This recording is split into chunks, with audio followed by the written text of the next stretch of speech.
Hi, Kevin Yoder here with the Yoder team, and we have another episode of KevinYoder.tv video blog. This video blog is committed to the topic of multiple offers and how to navigate through a multiple offer situation. I'll make two parts to this. This is the version for sellers. So if you're a seller, listen to this and watch this, because I'm going to give you some key tips on how to navigate through a multiple offer situation. Really, not just navigate through, but really capitalize on that in this new market condition, which is based upon low inventory and high demand, and how you can really maximize that experience as a seller, make more money, and sell the home with really the highest net to you as a seller. Before I get into that, I wanted to remind you again of a couple links on the video blog. One is the market snapshot. This is the link where you click on and find out what homes are selling for in your neighborhood. Very hyper local information. It's pretty much going to just lay out all the sales activities in your neighborhood. So take a look at that.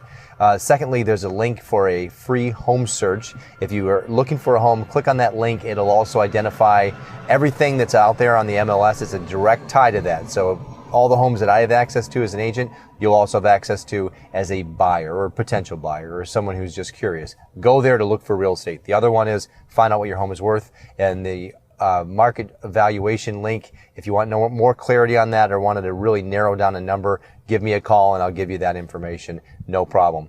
Okay, back to the topic of multiple offers. Sellers navigating through that process is different than buyers, and I'll have a separate video on that later on. But for sellers, there are very distinct steps to take in order to maximize the money you'll earn from a multiple offer situation. The first thing I advise my sellers is know the score. What I mean by that is, it's great to have one offer, but what's better than one offer? 2, 3, 4. And then once you get more than one offer, once you get an offer, I should say, how do you get more than one? How do you capitalize on that? That's knowing the score. You have to know what other parties are interested or could be interested at the same time. Without that information, you can't produce a multiple offer situation, the auction effect, without knowing where the other interested parties lie. So your agent has to have a system in place for capturing detailed feedback and then be able to draw upon that information at the precise moment that one offer is received.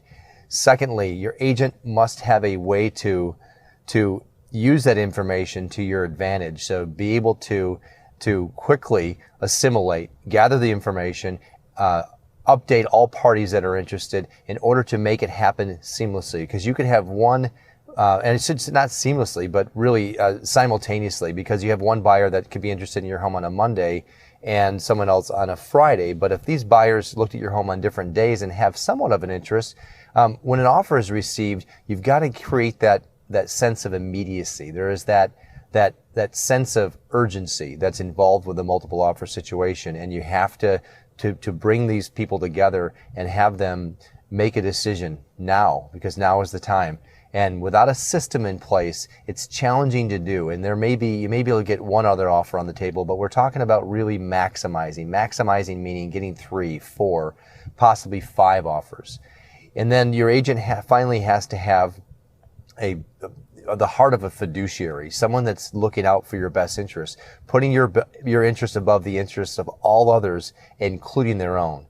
And that means being absolutely hyper-focused on the seller's needs. What is the best offer ultimately for the seller? Guiding them, giving them the advice they need to make the right decision. When you have 3 or 4 offers on the table, there's more than the component of just price. There's terms, there's closing date, there's other variables, especially with an ever-changing environment, and your agent should be able to give you that information and help you make the right decision.